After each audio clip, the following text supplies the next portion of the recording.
Assalamualaikum warahmatullahi wabarakatuh. Perkenalkan, nama saya Elisa dan rekan saya Muhammad Fadli. Video ini kami buat untuk memenuhi tugas mata kuliah Agama 4 dengan dosen pembimbing Bapak Herdiansyah LCMA. Materi kali ini kami membahas mengenai mengingat mati dan kehidupan setelah kematian. Keutamaan mengingat mati. Sesungguhnya kematian adalah sesuatu yang sangat mengerikan. Memikirkan kematian dapat menjauhkan seseorang dari kesenangan duniawi dan jarang bergembira, sebab hatinya hanya memikirkan kematian dan persiapan untuk menghadapinya.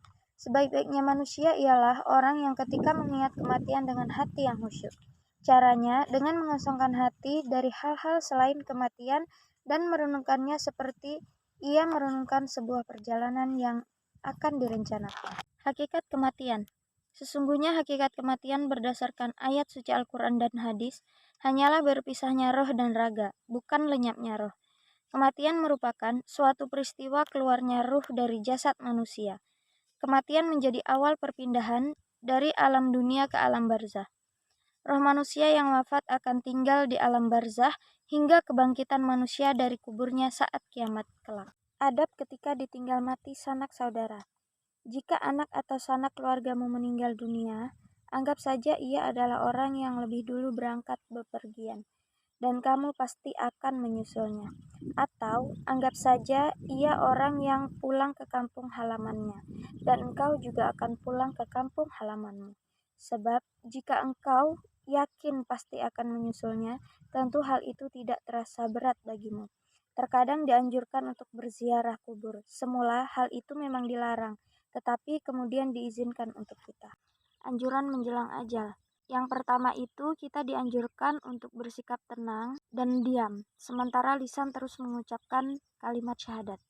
Yang kedua, hati juga dianjurkan untuk berprasangka baik kepada Allah Subhanahu wa taala dengan mengharap ampunannya.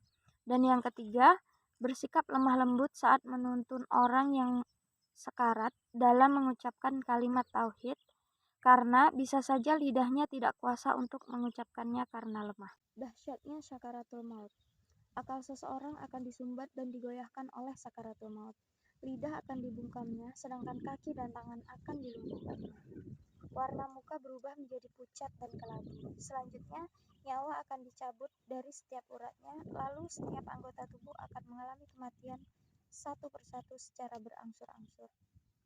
Menyaksikan bentuk malaikat dan merasakan rasa takut yang luar biasa. Bagi orang-orang yang zalim, malaikat terlihat seperti seorang laki-laki yang berkulit hitam, berambut tebal, berbaju hitam dan berbau busuk.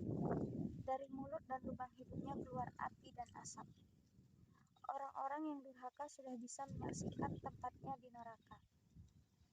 Karena arwah mereka tidak akan keluar sebelum mendengar malaikat maut mengucapkan salah satu dari dua kalimat ini. Yang pertama, wahai musuh Allah, bergembiralah engkau dengan neraka.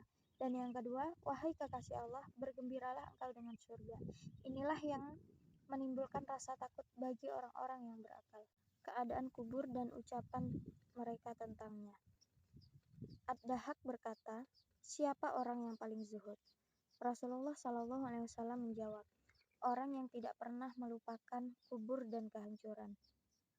Lebih mengutamakan yang kekal daripada yang fana, yang tidak pernah memperhitungkan buruk di antara hari-harinya, dan yang menganggap dirinya termasuk penghuni kubur.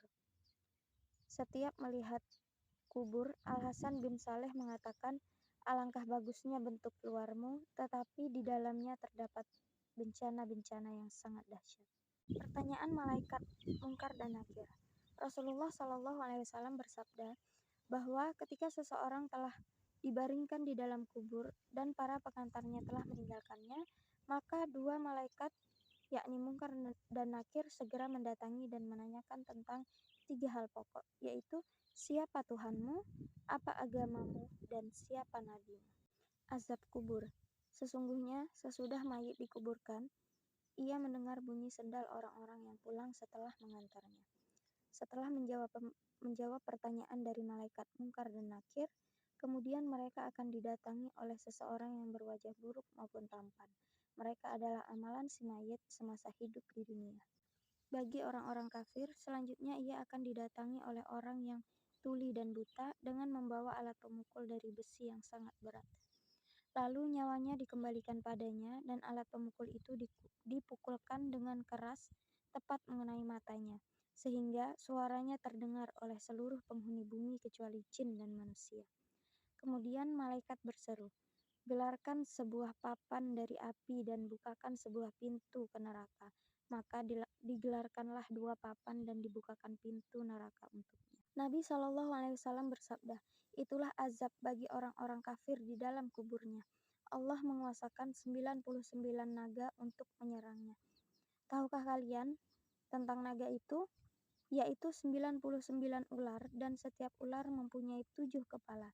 Dan ular-ular itu terus mencakar, menyengat, menggigit, dan meniupkan bisa ke dalam tubuhnya hingga semua makhluk dibangkitkan.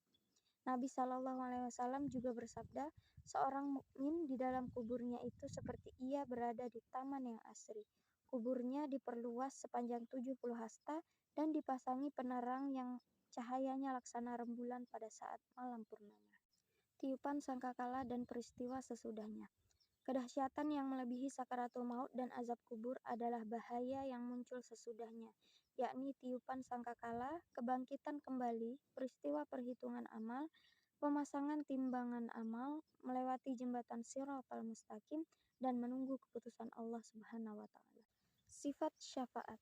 Sesungguhnya jika ada golongan orang-orang mukmin yang harus ditimpa azab, maka Allah Subhanahu wa Ta'ala berkenan memberikan syafaat bagi mereka kepada para nabi, para wali, para ulama, dan siapapun yang memiliki kedudukan tersendiri di sisi Allah Subhanahu wa Ta'ala. Sifat telaga. Rasulullah SAW bersabda, "Al-Kautsar adalah sebuah sungai yang telah dijanjikan oleh Allah Subhanahu wa Ta'ala kepadaku di surga. Di sana terdapat sebuah telaga yang kelak di hari kiamat umatku akan sama-sama mendatanginya. Bejana-bejananya sebanyak jumlah binatang-binatang." Sifat neraka dan huru-hara serta belenggunya. Sungguh neraka itu didatangi setiap orang. Tidak ada yang bisa menyelamatkan darinya kecuali ketakwaan. Oleh karena itu, sadarkan hatimu akan datangnya huru-hara tersebut. Orang-orang yang berdosa akan tenggelam dalam huru-hara dan diliputi oleh kegelapan yang berlapis-lapis. Mereka dikelilingi oleh jilatan-jilatan api neraka yang menyala-nyala. Mereka mendengar desis dan gejolak neraka, pertanda ia sedang sangat marah dan kesal, dan mereka sama-sama berlutut karena merasa sangat ketakutan. Lalu terdengarlah seruan rombongan malaikat Zabaniyah. "Mana Fulan bin Fulan yang telah dibujuk oleh nafsunya sehingga punya banyak angan-angan ketika di dunia dan menyia-nyiakan usianya untuk berbuat kemaksiatan." Mereka bergegas mendekati si Fulan dengan membawa alat-alat pemukul dari besi neraka. Mereka akan mengiringnya untuk menerima siksa yang amat sangat pedih. Sifat surga dan kenikmatannya. Sesungguhnya negeri keabadian adalah surga. Ingatlah neraka supaya timbul rasa takut dalam hatimu, dan ingatlah surga supaya timbul harapan dalam hatimu. Sifat surga seperti kesenangan, rasa aman, makanan, minuman, serta buah-buahan merupakan kenikmatan yang sangat luar biasa. Namun, tidak ada bandingannya nikmat-nikmat surga dengan kenikmatan dapat bertemu Allah Subhanahu wa Ta'ala. Merupakan puncak kebaikan dan kenikmatan tingkat tertinggi. Sebagai kesimpulan, kematian merupakan putusnya hubungan manusia secara sempurna dari kehidupan dunia menuju kehidupan akhirat. Tak seorang pun yang mampu mengelak darinya. Kematian itu merupakan perubahan keadaan, yaitu di saat roh meninggalkan jasadnya. Setelah roh keluar dari jasad, roh tidak mati, dan roh itu akan disiksa ataupun menerima nikmat sesuai dengan amalan yang ia perbuat semasa hidup di dunia. Mengingat kematian akan menimbulkan rasa khawatir di dunia yang fana, karena kita akan menuju negeri akhirat yang abadi. Kematian tidak mengenal usia, waktu, ataupun penyakit tertentu agar setiap orang mampu mempersiapkan untuk menghadapinya. Manusia tidak pernah lepas dari kondisi lapang dan sempit, sehingga dengan mengingat kematian, maka manusia tidak akan terlena ataupun berputus asa dari takdir Allah yang sudah ditetapkan. Semoga kita termasuk orang-orang yang senantiasa mengingat akan kematian dan dimatikan dalam keadaan husnul khotimah. Amin amin ya rabbal alamin. Baiklah, sekian video kali ini. Terima kasih atas segala perhatian. Mohon maaf atas segala kekurangan. Wabillahi taufiq wal hidayah. Wassalamualaikum warahmatullahi wabarakatuh.